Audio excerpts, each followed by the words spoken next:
ఇప్పుడు జరుగుతున్న ప్రొటెస్టులు చూస్తుంటే, మనం మన దేశం ఎంత ప్రమాదంలో ఉందా అని అనిపిస్తుంది.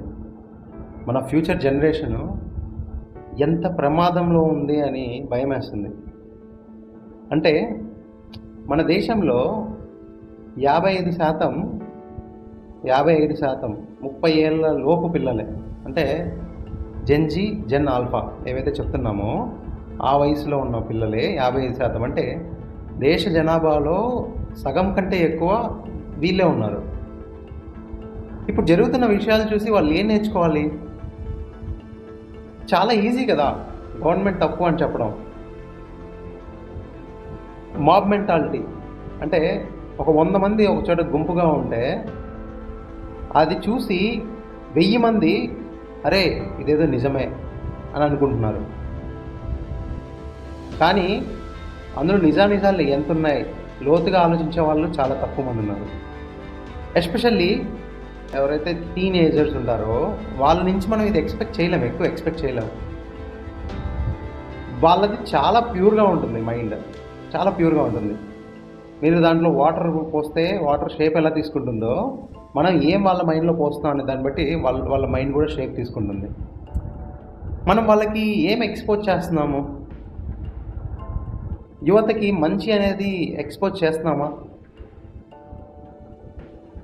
ఇక్కడ చూస్తూ ఉంటే ఇప్పుడు జరుగుతున్న ప్రొటెస్టుల్లో ఎక్కువ మంది రాబందులే కనిపిస్తున్నాయి నాకు. వీళ్ళని ఎలా ఆపర్చునిటీ దొరికింది వాళ్ళకి. చాలాసార్లు ప్రొటెస్ట్ ట్రై చేశారు, వర్కౌట్ అవ్వలా. సిఏఏ ప్రొటెస్ట్ ట్రై చేశారు, ఎన్ఆర్సీ అప్పుడు ట్రై చేశారు.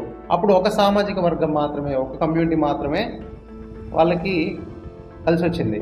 వాళ్ళు ఎలాగో ఆర్గనైజ్డ్, వాళ్ళని ప్రేరేపించడానికి ఒక విషయం చాలు, ఒక చిన్న వర్డ్ చాలు, వాళ్ళు ఆర్గనైజ్ అయిపోతారు. Okay, done. కానీ వాళ్ళ పాపులేషన్ ఎక్కువ లేదు కదా. ఇప్పుడు ఎవరి పాపులేషన్ ఎక్కువ ఉంది? మనం అనుకున్న 55%లో ఎక్కువ పాపులేషన్ ఎవరిది? యువత. ఫార్మర్స్ ప్రొటెస్ట్ చేశారు. ఫార్మర్స్ ప్రొటెస్ట్లో ఏమైంది? ఓన్లీ ఒక ప్రాంతం మాత్రమే, దేశం మొత్తం ఫార్మర్స్ రాలేదు.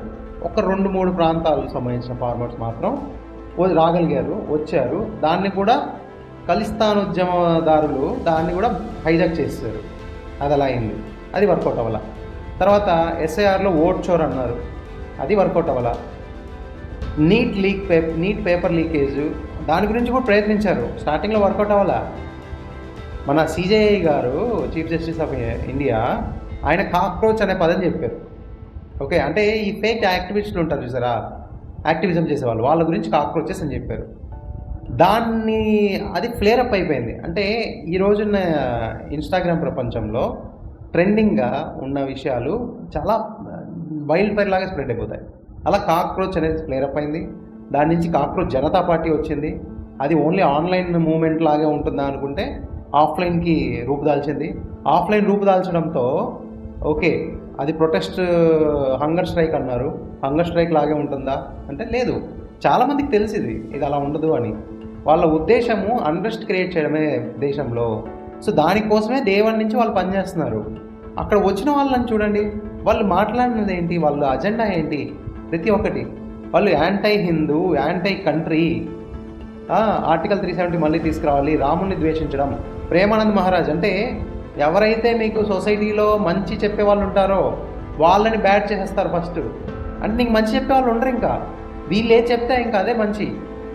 అలా టార్గెటెడ్గా భారతమాతని తిట్టడం, నేషనలిజం, ప్యాట్రియాటిజం, స్పిరిచువాలిటీ, మంచి వినేది, ఇవన్నీ బ్యాడ్ చేయడం, అవన్నీ ఒక బూత్ మాటలాగా చేయడం, ఇలా స్ట్రాటజిక్గా వాళ్ళు పనిచేస్తున్నారు. జూలై 20th ప్రొటెస్ట్ మాత్రం అనార్చీ స్ప్రెడ్ చేయాలి, ప్రపంచంలో దేశంలో అన్రెస్ట్ తీసుకురావాలి, పార్లమెంట్ని దాడి చేసి ప్రపంచమంతటా దేశానికి ఏదో జరుగుతుంది, ఈ ఇండియాలో ఏదో జరుగుతుంది అని తీసుకురావాలి. పార్లమెంట్ మీద దాడి చేసి ఊరుకుంటారా? గొడవలు జరుగుతాయి. పోలీసులు కొట్టడమే కాదు, షూటింగ్ చేసినా చేస్తారు. వాళ్ళకి కావాల్సింది కూడా అదే.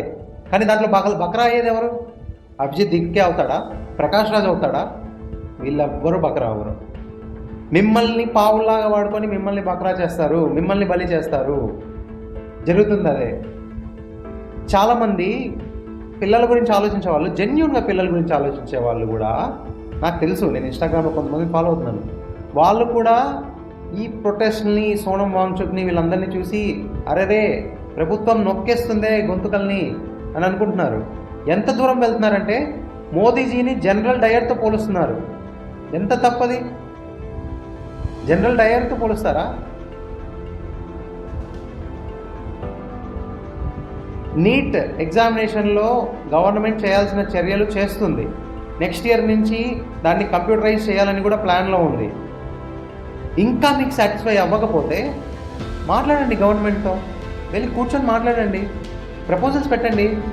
ఎందుకని మీరు థింక్ ట్యాంక్స్తో కూర్చోవద్దు? జయప్రకాష్ నారాయణ గారు ఉన్నారు, అలాంటి వాళ్ళని జాయిన్ చేసుకోండి. వాళ్ళలాగా పాలసీ వైపు ఫైట్ చేయండి. చాలామంది ఉన్నారు ఈ దేశంలో. 140 కోట్ల మందిలో మేధావులు తక్కువ. అంటే మీకు మీ అజెండాని ఇంప్లిమెంట్ చేసే మేధావులు మాత్రమే కావాలా? అంటే దేశం కోసం పనిచేసే మేధావులు మీకు అవసరంలా, మీ అజెండాని ఇంప్లిమెంట్ చేసే మేధావులే మీకు కావాలి. ఇలాంటి సిచ్యువేషన్లో యువతని సరైన మార్గదర్శనం మనం చేయకపోతే, జనరేషన్ ఎక్స్ అండ్ అబో యువత గురించి పట్టించుకోకపోతే దేశం చాలా ప్రమాదంలో పడుతుంది. జాగ్రత్త పడండి. ఈ మెసేజ్ మాత్రం మిలీనియల్స్, నాలాంటి మిలీనియల్స్ అండ్ నాకన్నా పెద్దవాళ్ళకి చాలా సీరియస్గా దీన్ని పట్టించుకోండి. జై హింద్.